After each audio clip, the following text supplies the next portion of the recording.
Entonces con la nueva charla que va a dar Silvina Boca.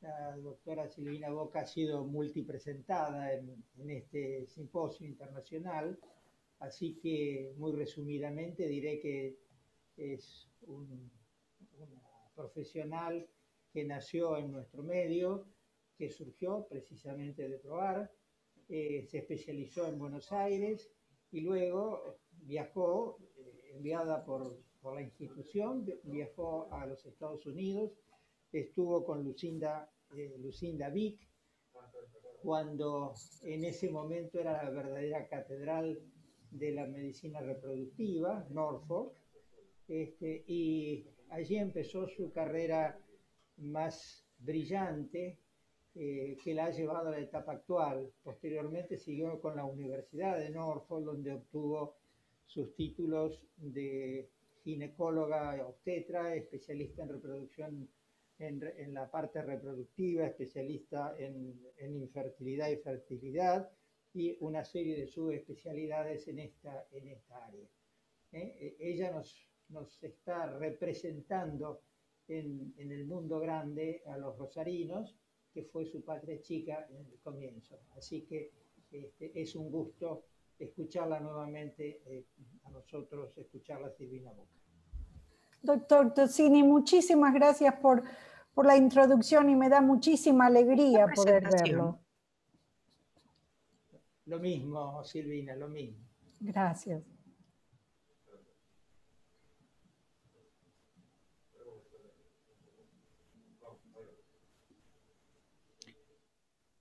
En esta presentación vamos a discutir los avances en el estudio de la implantación. Discutiremos la importancia de la preparación endometrial, aumento de tasa de embarazo por FIV, avances del estudio del endometrio, ya sea receptividad, microbiota, endometritis crónica, y compararemos diferentes tratamientos. Y finalmente no tengo nada para declarar, pero pido disculpas por la mezcla de idiomas. Vamos a comenzar con una pequeña reseña histórica. Primero, ¿cómo aprendimos a preparar el endometrio? La necesidad obligatoria de progesterona en la preparación endometrial quedó demostrada en pacientes con ausencia de ovarios. El grupo del Dr. Nabot en 1986 preparó 8 pacientes con menopausia prematura con 14 días de estradiol oral seguido por 14 días de estrógeno y progesterona. Entre 2 y 4 embriones de 4 a 6 células fueron transferidos entre los días 16 y 20. Solo hubo 2 embarazos, 25%, que ocurrieron entre los días 18 y 19. Este experimento clínico demostró que es biológicamente posible preparar el endometrio y mantener embarazos solamente con suministrar estrógeno y progesterona.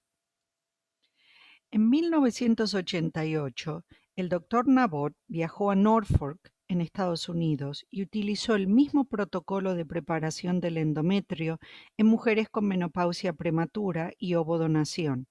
Embriones de 4 células fueron transferidos entre los días 15 y 20.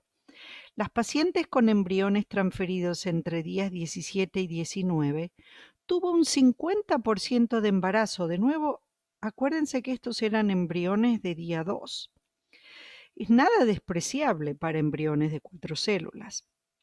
Y el grupo de pacientes con transferencias más tardías del día 20 no tuvieron embarazo. En este experimento clínico se demostró que la ventana de implantación es entre los días 15 y 20. La pregunta siguiente a responder fue ¿cómo aumentar la tasa de embarazo por FIV? Si bien las técnicas de cultivo de embriones mejoraron considerablemente a través de los años, la tasa de embarazo por FIV siguió siendo más baja de lo deseado, dado el costo y la carga emocional que este tratamiento implica. En el año 2006, en los Estados Unidos, cuando la mayoría de los embriones se transferían el día 3, la tasa de embarazo con óvulos autólogos en una mujer de 40 años era de casi 20%, pero aumentaba al 65% con óvulos de donantes. Entonces, usar óvulos jóvenes aumenta la tasa de embarazo. Pero ¿por qué el 35% de ciclos de ovodonación no se embarazan? ¿Es problema de capacidad del embrión de día 3, de aneuploidía y o del endometrio? Entonces, si no hay gran diferencia con los protocolos de estimulación, habrá que tratar de mejorar la sincronización entre el desarrollo embrionario y el endometrio. Estos gráficos muestran resultados de los Estados Unidos en el año 2015, cuando se hacían más transferencias de blastocitos. En las pacientes de menos de 35 años, la transferencia de embrión autólogo de día 5 da un 50% de embarazo, comparado con el 34.9% de transferencia de día 3. Pero ¿qué pasa con el otro 50% de día 5 que no se embaraza? ¿Serán embriones aneuploides? El gráfico de la derecha muestra el aumento de la tasa de embarazo con transferencia de embriones autólogos euploides a cualquier edad materna, con un máximo del 67% de embarazo. Nuevamente, ¿por qué un tercio de pacientes no se embarazan aún con embriones euploides? ¿Es problema de endometrio o de calidad embrionaria, pero no cromosómica?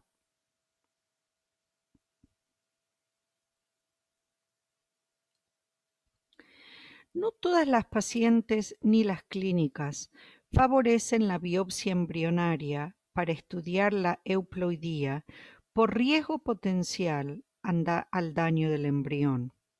En estos casos, el desarrollo de técnicas no invasivas, como el estudio genómico del DNA embrionario libre en el medio de cultivo, presenta una alternativa que, en forma preliminar, demuestra tener una concordancia de casi del 80% entre el medio de cultivo, el trofectodermo y la masa celular interna en varias clínicas estudiadas. ¿Cómo estudiar ese 35% de pacientes que no se embarazan con la preparación tradicional del endometrio? En estos casos, se habla de transferencia personalizada. El objetivo de los estudios endometriales es la sincronización del endometrio receptivo con la transferencia de un embrión competente. Vamos a discutir avances en 3 tipos de estudios endometriales: estudios de receptividad, de la flora bacteriana uterina y de endometritis crónica. Aproximadamente 30% de pacientes con falla de implantación no tienen un endometrio receptivo. La receptividad endometrial se estudia tradicionalmente por histología, con críticas recientes de poca concordancia entre diferentes observadores. Entonces se propusieron estudios moleculares del endometrio en vez de histológicos para aumentar la objetividad y reproducibilidad de los resultados. Estos estudios requieren de una biopsia endometrial en el 5º día de progesterona en un ciclo programado o en el 7º día posovulatorio en un ciclo natural. Se extrae el RNA mensajero y se estudia la expresión de 248 genes por Next Generation Sequencing y se determina si el endometrio es prereceptivo, receptivo o posreceptivo.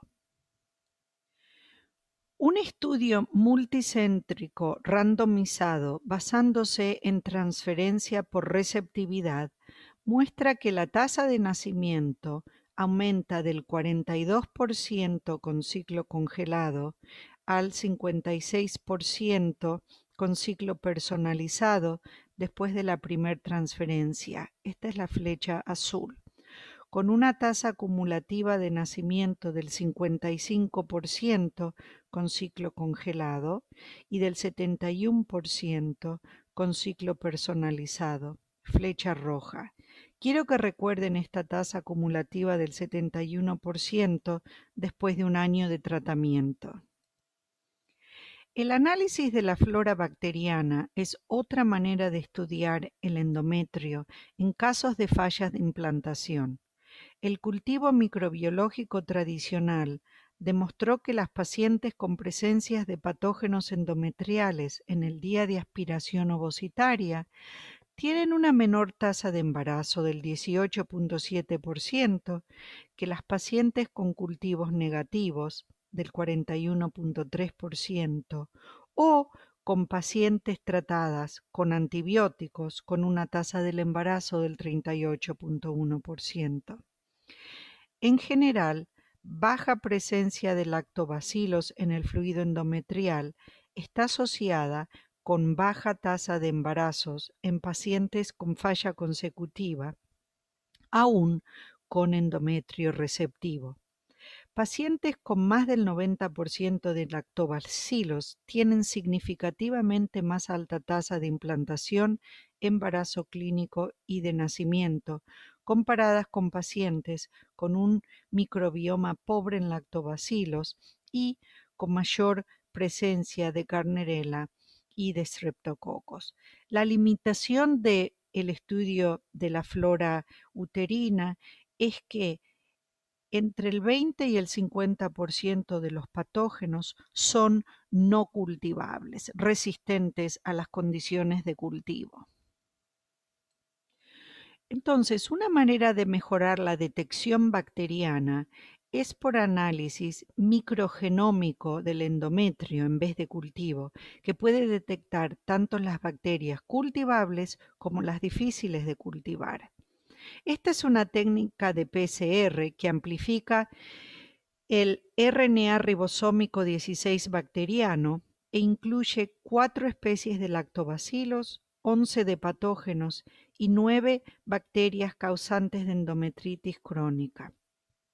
Los resultados dirigen el antibiótico a usar para el tratamiento.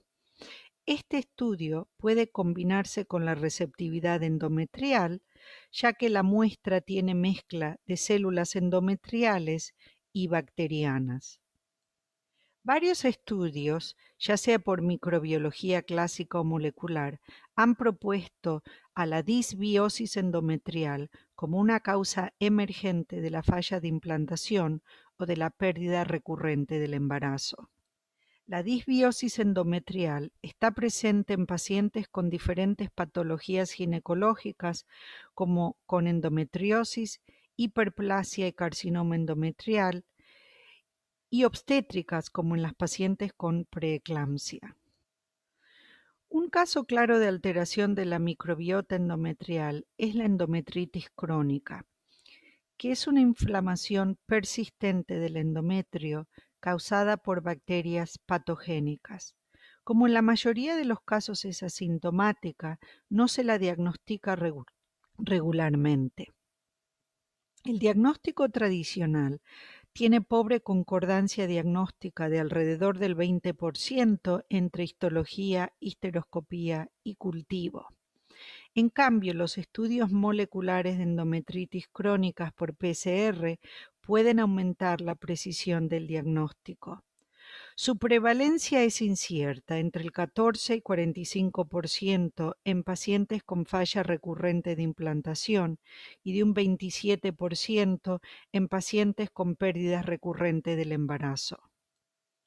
Como podemos ver, tenemos una necesidad urgente de desarrollar métodos objetivos y reproducibles, métodos que puedan detectar baja carga bacteriana sin contaminación externa y estudios prospectivos, controlados y randomizados.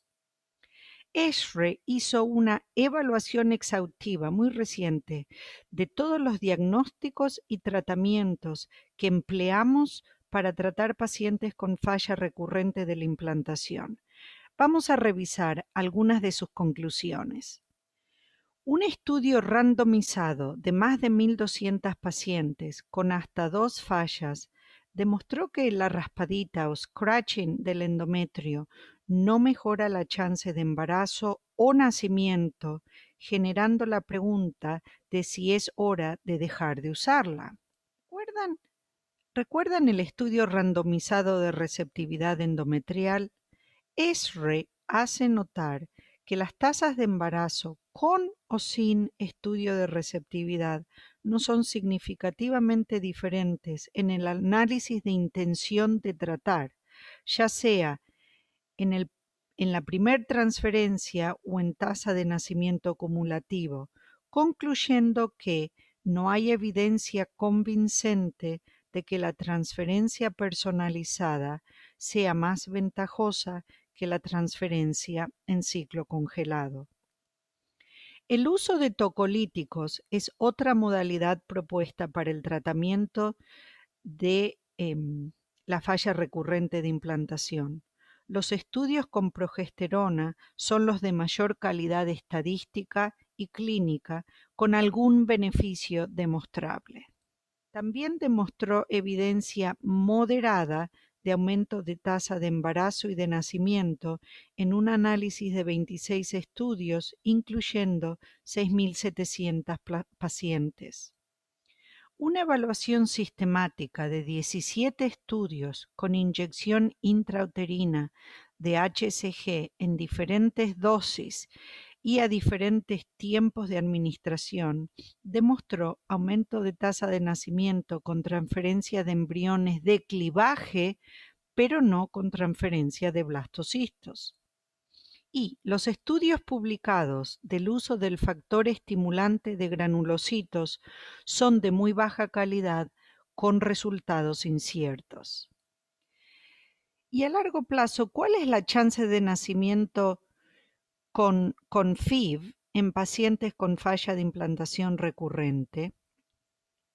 Un estudio de 223 pacientes con datos completos para 118 de ellas y con seguimiento por 5 años y medio demostró que la tasa acumulativa de nacimiento fue del 49%.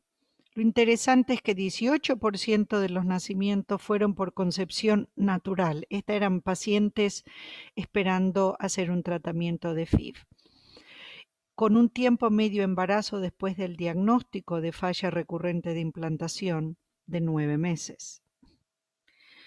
Si volvemos a revisar los datos de miles de ciclos de FIV en los Estados Unidos, la tasa de embarazo con óvulo de donante sigue siendo de alrededor del 60-65%, ya sea después de transferencia de embrión en día 3, como en el año 2006, o en día 5, como muestra el gráfico del año 2018. Estos son los últimos datos de SART.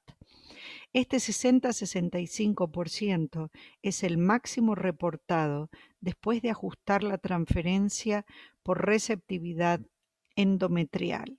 El enigma de por qué 1/3 de pacientes con óvulos de óptima calidad no se embarazan sigue sin resolver. ESHRE termina la revisión del tema de falla recurrente de implantación con las siguientes conclusiones. Hay una necesidad urgente de guías debido a la falta general de consenso en todos los aspectos de este tema tan importante en FIV: definición, diagnóstico y tratamiento. Pacientes con falla recurrente de implantación están expuestas al riesgo de mal asesoramiento, evaluación y a tratamientos inútiles y caros. La mayoría de tratamientos son de baja calidad, con ciclos de FIV no comparables y con definición de falla recurrente de implantación variable. y Esri menciona comentarios de dos especialistas de la reproducción. La falla de implantación recurrente es una enfermedad fabricada con tratamientos de eficacia no comprobada, pero si damos el diagnóstico de falla de implantación recurrente después de 3 ciclos de FIV, nos vemos obligados a ofrecer un tratamiento. Ofrecemos estos tratamientos costosos y adicionales al FIV para prevenir que las pacientes se vayan a otra clínica. Tenemos muchos desafíos clínicos que resolver. Hay factores conocidos y muchos desconocidos en pacientes con falla de implantación recurrente.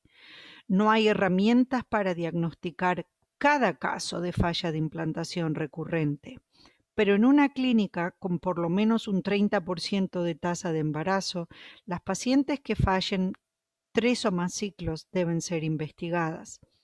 La histología con estudio de receptividad endometrial provee un análisis de valor clínico de receptividad, pero no de potencial de implantación. No hay datos sólidos de estudios randomizados y controlados que demuestren que ningún tratamiento tiene valor significativo. Los especialistas están de acuerdo que, probando diferentes tratamientos, muchas veces se consigue el embarazo. Muchas gracias. Bueno, muchas gracias por tan interesante conferencia en un tema fundamental, yo diría, que incluye un número importante de pacientes que tienen FIV, o sea, falla recurrente de la implantación. De acuerdo a lo programado, debemos pasar a las preguntas de los que han escuchado la conferencia, y lo debo leer directamente. Acá tengo una pregunta respecto a la parte disbiótica y las familias de lactobacilos. ¿Hay alguna de las distintas especies de lactobacilo que parezcan más patológicas desde el punto de vista de la implantación? No creo que haya un estudio profundo en cuanto a las especies. Yo he visto o las subespecies, que hay paneles que incluyen diferentes especies, pero no tengo conocimiento de que haya alguna en especial. Perfecto. Y dentro del test genético de los distintos genes que actúan sobre el endometrio, sobre la parte de secreción de progesterona y el test ERA, ¿en qué casos específicos lo estaría pidiendo para no abundar en gastos innecesarios? Yo creo que la indicación más clara es cuando hay falla de por lo menos 3 transferencias de embriones no testeados genéticamente, o 1 o 2 de transferencia de embriones euploides de buena calidad. Entonces, bueno. Lo que pasa es que es muy difícil cuando la paciente falla y empieza a preguntar dónde está la falla. Uno tiende a tratar de ayudar y encontrar más explicación si el embrión era de buena calidad, y entonces tendemos a ofrecer estos test diagnósticos, pero que tienen su costo y su carga emocional y su tiempo para llevarlos a cabo. Aquí me llega una pregunta de la doctora López y dice: ¿qué experiencia tiene con los cultivos con ácido hialurónico, existe una revisión Cochrane que informa un aumento de tasas de nacidos vivos. Sí, ese es el estudio que presentó Esre.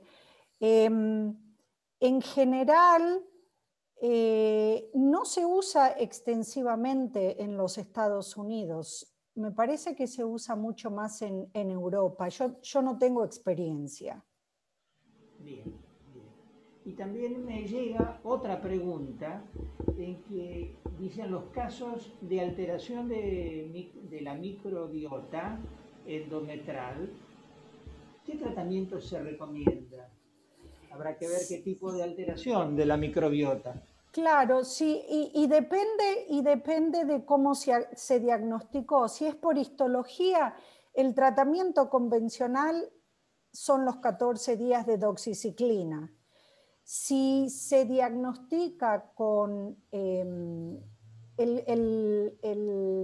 test molecular, en general, el resultado indica qué tratamiento, qué antibiótico se debe usar.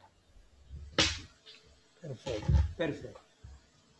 Bueno, a ver, hay otra pregunta que ha llegado y dice, en primer lugar, excelente charla, Silvina, eso no es ninguna novedad. Gracias. ¿Piensas que el assisted hatching puede beneficiar a estas pacientes? Un poco ya lo dijo.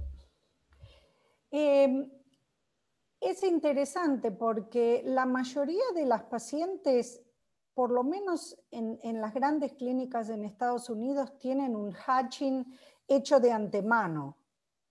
En general en día 3, algunos los están haciendo en día 1. Así que es difícil decir, sigue habiendo con ese hatching un 35% que no se embarazan. Y aparentemente una última que dice, si el puré de plaquetas puede tener utilidad. La mayoría de los, y no hay muchos, hay muy pocos y con baja cantidad de pacientes, pero los estudios randomizados no han demostrado que haya aumento de la implantación con el puré de plaquetas. Bueno, estas son las preguntas. Ha sido un privilegio escucharte. Un gusto Silvina, escucharlo a usted, doctor. Te envío un abrazo y un agradecimiento muy grande por estar con nosotros. Igualmente, cuídese mucho. Gracias.